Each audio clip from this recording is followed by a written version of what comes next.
Hello, welcome. This Gmail tutorial is focused on creating a filter. Basically, when you get an email from somebody, you can apply labels or specific actions to that email as soon as you get it, and that helps with your organization. And so what I'm going to do is there's a few ways to create filters, but I'm going to go to settings here.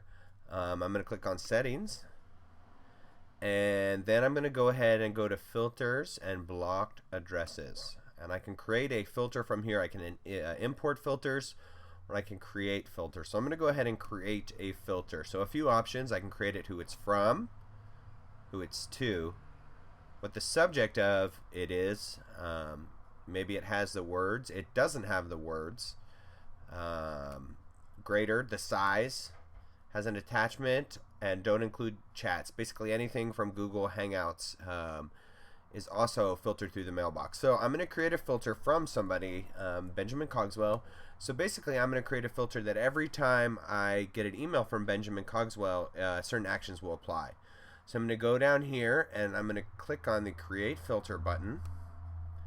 And when I look at this, there's specific actions I can do, and I can do multiple actions. Skip the inbox, mark as read, star it, apply a label, forward it, delete it, never send it to spam, always mark as important, never mark as important, choose a category, put it in a certain category, and also this really cool thing is anything in the past that matches that conversation.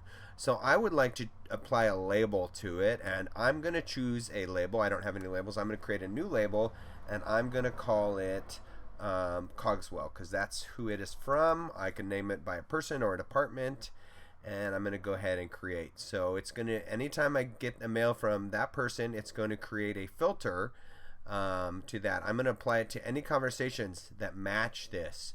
So if there's any other mail that has been received from that person, I'm going to go ahead and then hit create filter, and my filter was created. So basically you can see here it's from Ben Cogswell, and it says do this, apply the label. I can edit it here, I can delete it.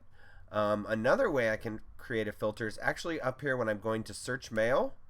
What I can do here is click on the drop down arrow, okay, and I don't want it to have the words. I want it to be from Ben Cogswell, or maybe I want it to actually have the words, if it has the words in there, forward.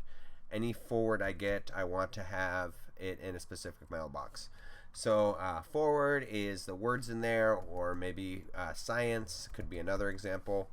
And so right here you can see same thing, create filter. So I went to the search box. Let me do that again. I can just click here on this drop down arrow. I can do has the word science, and then I can click create the filter, and from there I can say, you know what, I want to go ahead and always mark this as important, and I would like to always categorize this in the primary category when it comes to my tabs, and again mark to any other conversations that have had that in the past. And then I click create filter, and again that filter was created. I can access that through the settings, clicking on the settings, and then clicking on filters. Alright, and that shows again me how to create those filters, and that will basically organize the mail that I get right away. A little bonus tip that if you have your labels for those filters, what you can actually do, like this filter for Cogswell, I hover over it, I click these three dots, and I like to color my labels, and so I could color this one purple, and then again there's some other options behind those three dots here. Alright, and so hopefully that helps you with your filters. Again, filters are helpful when it comes to organizing your mail and making your life a little easier. Thanks for watching, and have a great day.